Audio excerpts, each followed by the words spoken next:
What's going on YouTube? Thanks for tuning into the channel. It's your boy Devin Coates. This is another edition. 48 days with the 48 laws. We're getting closer to the end here. Um, Law number 30. Damn, my hair looks a little fucked up, but whatever. It's 5 in the morning. Law 30. Make your accomplishments seem effortless. The judgment. Your actions must seem natural and executed with ease. All the toil and practice that go into them. And also the clever tricks must be concealed. When you act effortlessly as if you could do much more, avoid the temptation of revealing how hard you work. It only raises questions. Teach no one your tricks or they'll be used against you.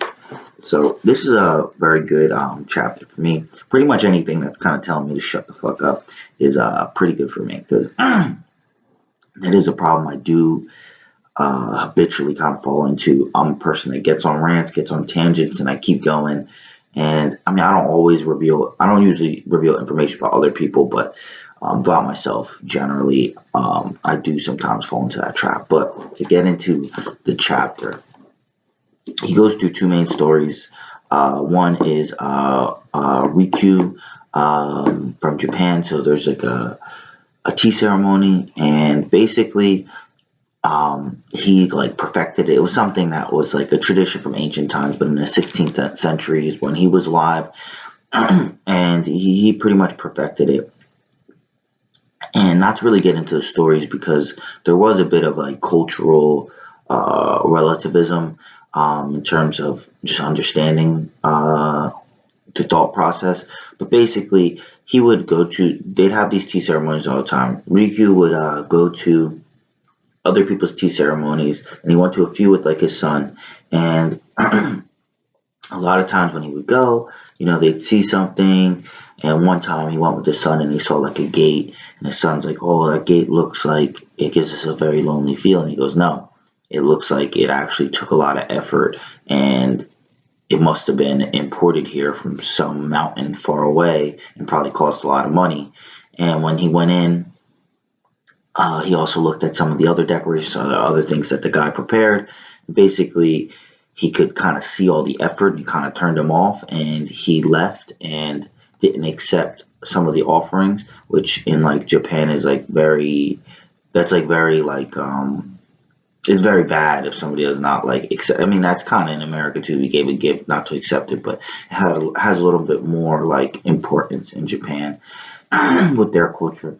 And when he went to this other tea ceremony, this guy kind of did a little bit better, and he had some kind of local delicacy, but they needed a relish for it. So he runs out to a lemon tree he has in his backyard, and he cuts a slice of lemon and he brings it to place it. And then Rikyū basically kind of realized, he's like, "Damn, this was all fucking planned." He felt like it was spontaneous in the beginning, but it definitely wasn't spontaneous towards the end. And he basically didn't accept the offering either, and kind of had to leave early because he felt a little turned off by it all being contrived. Now, Hideyoshi, the emperor at the time, decides to go to Rikyū's tea ceremony one night, and he goes and he finds out about it. And the night before, or the day before, I don't know exactly the time, but like the day prior, it's snowing outside. So Riku kind of thinks, he's like, "Oh shit, what can I do?" And he notices it's snowing, so he grabs some round cushions, and they're stepping stones that he has in his house. And he puts he puts cushions on the stepping stones. And then the next day he realized that the snow had stopped, so he carefully removes the cushions he put in the stepping stones leading to his house. And basically all you see is just snow and then a clear stepping stone. So when Hideyoshi gets there, he's like, "Oh my god, this looks beautiful." Has no idea how he did it. It didn't look very forced, but it was like just the perfection of, just seeing the spots for him to step in, and the care that took, and the consideration. It was very beautiful, and he really loved it. And it just looked very natural. And there was something that was his philosophy in setting these tea ceremonies. Rikyū, the guy who set this up, was that he really liked nature and nature's beauty and the awe and the effortlessness that nature had in doing things. Um, and it was never like a contrived thing. It was just always spontaneous. It was in the moment, and it was not something that you would look and be like, "Damn, you had to work so hard to do."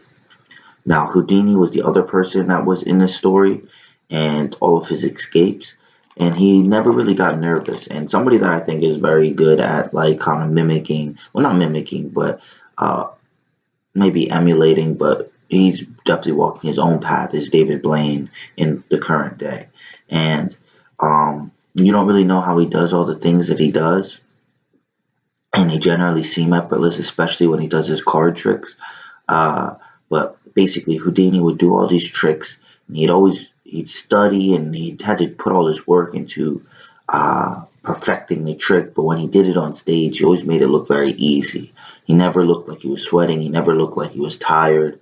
Um, Nobody could ever figure out how he was doing his tricks. He never really revealed those to the public, but he always had the ability to complete the trick, and it was always a very effortless motion. Now, they get deeper into a story, and it is pretty interesting. I mean, I will link in the description below to pick up a copy, but it's very interesting. But uh, I don't want to get too deep into it because it kind of pulls away a little bit about the topic of the chapter, because he did get called out by somebody else, and he pretty much effortlessly protects himself in that regard as well. But really, the point of the chapter is that as humans, and this goes back to a fundamental thinking that I feel like Robert Greene really has, is that um, I've studied anthropology and evolution in college, and that was like my minor.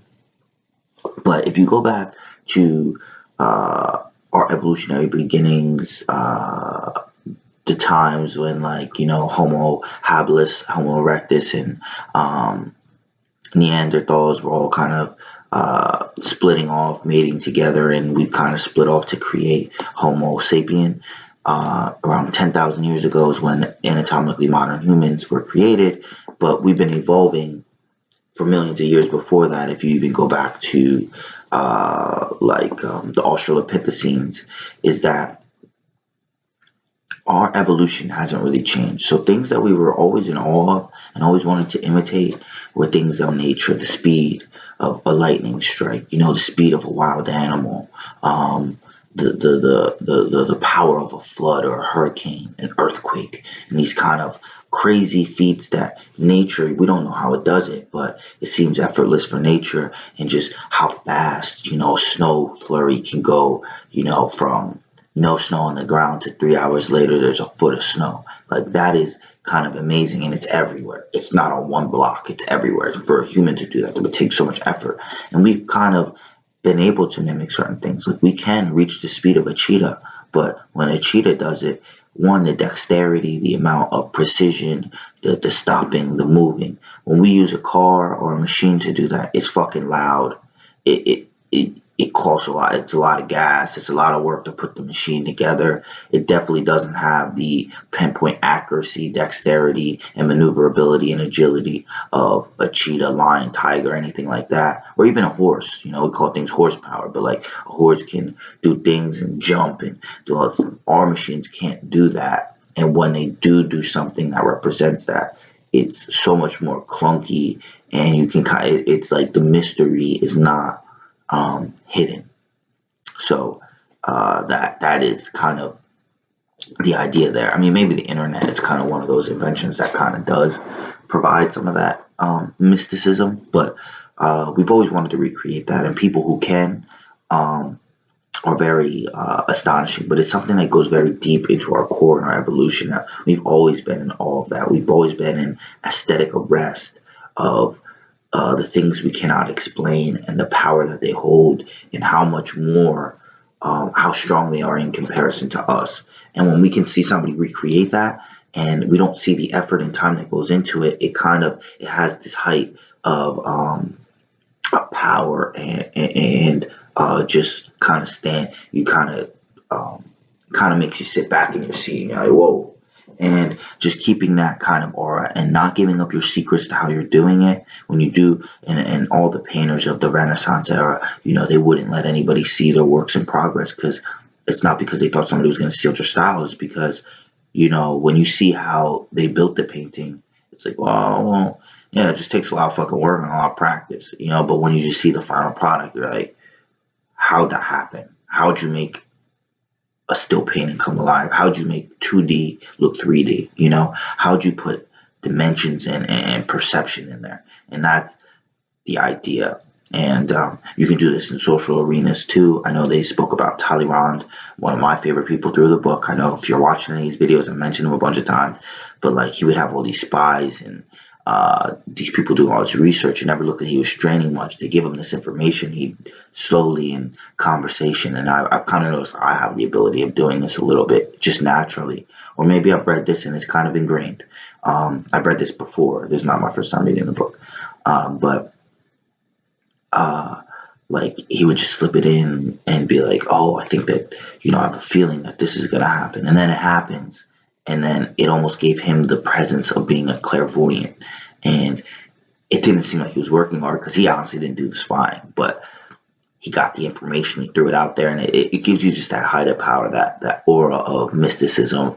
How the fuck did you do that? And that is a very powerful quality to display. I don't want to make this too long. We've gone over 10 minutes, but that's it for this one. Law number 30, day 30, 48 days with the 48 laws. Link in the description where you can pick up your copy below. Thanks a lot for watching. You know what it is. Like, comment, subscribe. It's your boy Devin Coates. Till tomorrow. Peace out.